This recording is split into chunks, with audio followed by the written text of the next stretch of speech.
அண்ணா வணக்கண்ணே. வணக்கம். அண்ணா, சீமான் வந்து எலும்பு மனிதன்னு சொல்றாங்க. அதை பத்தி உங்களுடைய கருத்து என்னண்ணே? நிச்சயமா. என்ன காரணண்ணே? என்ன ஒரு நீங்க பார்க்க தானே செய்றீங்க. இந்திய அரசியல் வரலாற்றிலே வந்து ஒரு ஒரு அரசியல் கட்சியோட தலைவர் வந்து தான் கொண்ட கொள்கையில வந்து இவ்வளோ பிடியா இருந்து, தன்னை நம்பி வந்த மக்களையும், தன்னை நம்பி வந்த தம்பிகள், தங்கைகள வந்து தன்னோட அரசியல் ரீதியா வந்து கொள்கை வழிப்படுத்தி இன்னைக்கு அந்த கொள்கையில இருந்து எந்த ஒரு சூழல்லையுமே, அதாவது ஒரு அரசியல் கட்சிங்கிறது என்னன்னா, தத்துவத்த தலைமையா இருக்கணும். அந்த தத்துவத்தின்பால் நிக்கணும். அதுல வந்து பார்த்தீங்கன்னா, இன்னைக்கு நாம் தமிழர் கட்சியோட அண்ணன் செந்தமிழன் சீமான் வந்து அந்த தத்துவத்த மக்கள் மத்தியில கொண்டு போய் சேர்த்தது மட்டும் இல்லாம, அந்த தத்துவத்திலிருந்து எந்த ஒரு சூழலையும் தமக்கு எவ்வளவோ ஒரு பிரச்சனை அரசியல் ரீதியா வந்தபோது கூட, எவ்வளவோ அழுத்தங்கள் வந்தபோது கூட, எத்தனையோ அரசியல் கட்சிகள் வந்து எவ்வளவோ காச காமிச்சு வந்து அவர கூட்டணிக்கு அழைச்சபோது கூட, இன்ன வரைக்கும் வந்து நான் கூட்டணி கொள்கையில தான் நிப்பேனே தவிர்த்து, எந்த ஒரு சூழல்லையும் தன்னோட கொள்கையை விட்டு விலகி கூட்டணி வைக்க மாட்டேங்கிற ஒரு கருத்துல வந்து ஆணித்தரமா நின்னு, தன்னோட மக்களையும் வந்து அதே மாரி அரசியல் படுத்துற விதத்துல வந்து நம்ம பார்க்கும்போது வந்து, ஒரு உண்மையிலேயே வந்து ஒரு இரும்பு மனிதர் தான். அண்ணா, ஆலங்குளம் தொகுதியில் வந்து தற்போது உள்ள தகவல்படி 5 முனை கூட்டணின்னு வருது. இப்போ இதில் வந்து டிவிகே இந்த மாதிரி புதிய கட்சிகளும் வந்தாருக்கு. இந்த இடத்துல வந்து நம்ம நாம் தமிழர் கட்சியோட செயல்பாடு எந்த மாதிரினா ஆகும்? உங்களோட போட்டி போடுற அளவுக்கு எப்படி எந்த மாதிரி ஆகும்? இல்ல, நாம் தமிழர் கட்சிங்கிறது எத்தனை முனை போட்டி வந்தாலும் அதை பத்திலாம் கவலைப்பட போறதில்ல. யார் வந்து தேர்தல்ல நிக்கிறதுக்கு வந்து எல்லாத்துக்குமே தனி மனித உரிமைகள் இருக்கு. எத்தனை கட்சிகள்னாலும் வரலாம். இதுல 4 முனை போட்டி, 5 முனை போட்டி, 3 முனை போட்டிம்பாங்க. ஆனா நம்ம நாம் தமிழர் கட்சி இன்னைக்கு இருக்கக்கூடிய அரசியல் சூழல்ல நாம பார்க்குறது வந்து 2 முனை போட்டியா தான் பார்க்குறோம். தமிழ் தேசிய அரசியல், திராவிட அரசியல். மற்ற எல்லாருமே ஒட்டுமொத்தமா திராவிட அரசியல் பின்னாடி தான் நிக்கிறாங்க. தமிழ் தேசிய அரசியல் பின்னாடி நாம் தமிழர் கட்சி நிக்குது. அப்போ இந்த வழியில் பார்க்கும்போது வந்து நம்ம இருமுனை போட்டியா தான் பார்ப்போம். ஆலங்குளம் தொகுதியிலன்னு பார்த்தீங்கன்னா நிறையா போட்டிகள் இருக்கலாம். இப்போ நம்ம திமுக கூட்டணியில் ஒரு வேட்பாளர் இருப்பாங்க. அதிமுக கூட்டணி இந்த மாதிரி விஜயிலிருந்து வர்றது, அப்புறம் பார்த்தீங்கன்னா நம்ம நாம் தமிழர் 4 முனை போட்டி வர்றதுக்கான வாய்ப்பு இருக்குது. இதில் வந்து நம்ம நாம் தமிழர் கட்சியோட வளர்ச்சின்னு பார்த்தீங்கன்னா, ஒவ்வொரு வருஷமே நம்ம வந்து ஓட்டு வந்து கூட்டிகிட்டே தான் இருக்கோம். 2016 நம்ம 2000 ஓட்டு, 2500 ஓட்டு வாங்கியிருந்தோம். 2011 வந்து நம்ம 11,200, 12,000 ஓட்டு கிட்டத்தட்ட வாங்கியிருந்தோம். அப்புறம் இப்போ நம்ம இப்போ வந்து 2024 பாராளுமன்ற தேர்தலில் நம்ம கிட்டத்தட்ட 20,500 ஓட்டு வாங்கியிருந்தோம். நாம வந்து கண்டிப்பாக வந்து ஆலங்குளம் தொகுதியில் வந்து நாம் தமிழர் கட்சிக்கு வந்து வெற்றி வாய்ப்பு வந்து மிக பிரகாசமாக இருக்கிறதா தான் நாங்கள் பார்க்குறோம்.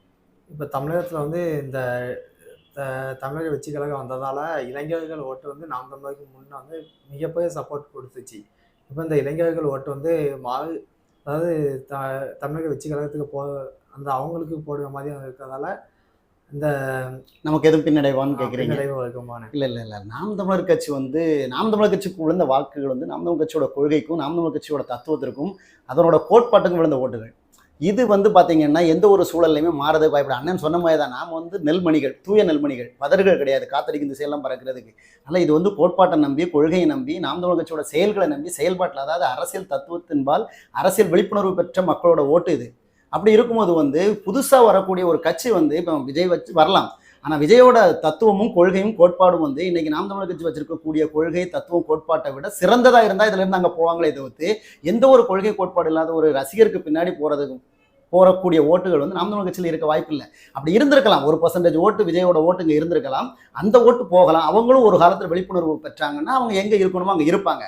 ஆனால் நாம் தமிழர் கட்சியோட செயல்பாடுகளை பொறுத்து மற்ற அதே விஜய் ரசிகர்கள் எத்தனையோ பேர் இங்கே வருவாங்கல்ல. அப்படி இருக்கும் இந்த செயல்பாடுகள் புரிந்து, கோட்பாடு புரிந்து, தத்துவம் புரிந்து வரக்கூடிய ஓட்டுகள் எல்லாமே இங்கே நாம் தமிழர் கட்சியில் தான் இருக்குமே தவிர்த்து, நாம் தமிழர் கட்சியோட ஓட்டு வந்து எந்த கட்சி வந்தாலுமே வந்து குறையதுக்கு வாய்ப்பு இல்லை. ஏன் திமுக, அதிமுக வந்து மிக வலிமையாக இருக்கும் போதே நம்ம போட்டி போட்டுக்கிட்டு தான் இருக்கோம். இன்னை வரைக்கும் நம்ம ஒவ்வொரு தேர்தலையும் வந்து நம்ம ஏற்றம் தானே கண்டுட்டு இருக்கோம். அப்படிங்கும்போது நாம் தமிழர் கட்சி வெற்றியை நோக்கி போயிட்டே தான் இருக்குது. நாம் தமிழர் கட்சி ஒவ்வொரு தேர்தலையும் சொல்ல போனால் வெற்றி பெற்றுக்கிட்டு தான் இருக்குது. ஏன்னா நாங்கள் முந்தின தேர்தலை விட அடுத்த தேர்தலில் ஓட்டு அதிகமாக வாங்குறோம் அப்படின்னா மக்கள் எங்களை அதிகமாக நம்பி வராங்கன்னு தானே அர்த்தம். அப்படி இருக்கும்போது விஜய் கமல் வந்தார், கமல் வந்தோடனே நாம் தமிழர் குறைஞ்சிரும் நாங்கள். இப்போ கமல் எங்கே இருக்கிறாரு? அதே மாதிரி தான் இதை விஜயை நாங்கள் பார்க்குறோம்.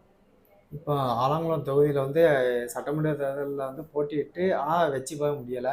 அப்படி இருந்தும் ஆலங்குளம் தொகுதியில் வந்து நாம் தமிழர் கட்சியோடைய சாதனைகள்னு நீங்கள் என்னெல்லாம் பார்க்கீங்க? வெற்றி மட்டுமே, தேர்தல் வெற்றி மட்டுமே ஒரு அரசியல் கட்சிக்கு இலக்காக இருக்க முடியாதுங்க. தேர்தல் வெற்றியை மட்டுமே இலக்கா வச்சு பயணிக்கக்கூடிய எந்த ஒரு அரசியல் கட்சியுமே உண்மையில மக்களுக்கான கட்சியாக இருக்க வாய்ப்பே இல்லை. நாங்கள் வந்து ஒரு தொலைநோக்கு திட்டத்தை வச்சுருக்கோம். நாங்கள் ஒரு மிகப்பெரிய ஒரு நோக்கத்துக்காக நாங்கள் பயணிச்சுட்டு இருக்கோம். மக்களை வந்து அரசியல் படுத்திட்டு இருக்கோம். அப்படி இருக்கும்போது வெறும் தேர்தல் வெற்றிக்காக பயணிக்கக்கூடிய மற்ற அரசியல் கட்சி மாதிரி நாம் தமிழர் கட்சி நீங்கள் பார்க்கவே முடியாது. நாம் தமிழர் கட்சிங்கிறது ஒரு தத்துவம். இங்கே தமிழ் தேசிய தத்துவத்தை தமிழக மண்ணில் வந்து இங்கே எல்லா மக்களையும் சென்றடையக்கூடிய அளவில் நாம் வந்து ஒரு கொள்கை வழியில் பிரச்சாரம் பண்ணிகிட்டு இருக்கோம். ஊருக்கு ஊர் கூட்டம் போடுறோம், தெருவுக்கு தெரு தெருமுனை பிரச்சாரம் பண்ணணும். இந்த மாதிரி பிரச்சாரம் பண்ணி மக்களை வந்து அரசியல் வெளிப்பட வைத்துட்டு இருக்கோம். அப்படி இருக்கும்போது வந்து நீங்கள் வெறும் தேர்தல் வெற்றியை மட்டுமே வச்சு வந்து ஒரு கட்சியை வந்து கணிக்க முடியாது. அப்படி பார்த்தா இன்னைக்கு வந்து தேர்தல் வெற்றி பெற்று இன்னைக்கு ஆட்சியில் இருக்கக்கூடிய கட்சி தான் திமுக. மத்தியில் இருக்கக்கூடிய பாஜக வந்து தேர்தல் வெற்றி பெற்று தான் அரசு என்ன சொல்றது ஆட்சியில் இருக்காங்க. அவங்க 2 பேரும் ஒப்புதலோட தானே இந்த பரந்தூர் விமான நிலையம் நடந்துட்டு இருக்கு. ஏன் நடக்கல? பரந்தூர் விமான நிலையம் வந்தது 2 பேருமே ஒப்புதல் தான். இருந்தாலும் ஏன் வைக்க முடியல? மக்கள் எதிர்ப்பு. அந்த மக்கள் எதிர்ப்பை வந்து யாரு சரியான முறையில் பயன்படுத்திட்டு இருக்கா, சரியான முறையில் கையாண்டுகிட்டு இருக்கா? நாம் தமிழர் கட்சி தான். இங்க நாம் தமிழர் கட்சிங்கிற ஒரு கட்சி வந்து மக்கள் அரசியல்படுத்திட்டு இருக்கோம். அப்போ மக்களுக்கு எது தேவை தேவையில்லைங்கிறத வந்து மக்கள் மத்தியில் அடையாளப்படுத்தி மக்கள் மத்தியில் என்ன சொல்றது போட்டு காமிச்சு மக்களுக்கு உண்மையான அரசியல் விழிப்புணர்வை கொடுத்து எது தேவை தேவையில்லைங்கிறத மக்களையே புரிய வச்சு மக்களை போராட்ட களத்துக்கு இழுத்துட்டு வந்தது நாம் தமிழர் கட்சி. அப்படி இருக்கும்போது இங்க மக்களுக்கான ஒரு கட்சியா நாம் தமிழர் கட்சி தான் இருக்கு. இன்னும் பாத்தீங்கன்னா நாங்க நீங்க சொல்றீங்க ஆலங்குளம் தொகுதியில நம்ம வெற்றி பெறவே இல்லை. வெற்றி பெறலாம் கூட இன்னைக்கு வந்து ஆளுங்கட்சியோட உதவியோட 2 என்ன சொல்றது எஃப்எல்2 பார் ஏசி பார் வந்து நம்ம ஆலங்குளம் சட்டமன்ற தொகுதியில் கீழப்பவர் ஆலங்குளம் ஆவுடான்னு ஒரு பகுதியில் வந்துச்சுது. அது 2ஐயும் நாம் தமிழர் கட்சி போராடி மக்களை திரட்டி போராடி மக்களை விழிப்புணர்வு வச்சு இதனால் இது வந்தால் எவ்வளோ பெரிய பாதிப்பு வருங்கிறத தெரியப்படுத்தி மக்கள் முன்னாடி மக்கள் எல்லாத்தையுமே போராட்ட களத்துக்கு ஆயத்தப்படுத்தி இன்னைக்கு அந்த எஃப்எல்2 பார் வரவிடாமல் தடுத்து வச்சிருக்கிறது நாம் தமிழர் கட்சி. இதை மாதிரி பார்த்தீங்கன்னா அங்கே காவலாக்குறிச்சின்னு ஒரு கிராமத்தில் வந்து பல வருடமா 70 வருஷத்துக்கு மேல வந்து 2 சமூகத்துக்கு இடையே உள்ள ஒரு பிரச்சனைனால ஒரு சமூக மக்களுக்கு வந்து என்ன சொல்றது சுடுகாட்டுக்கு போறதுக்கு சாலையே இல்லாம இருந்தது.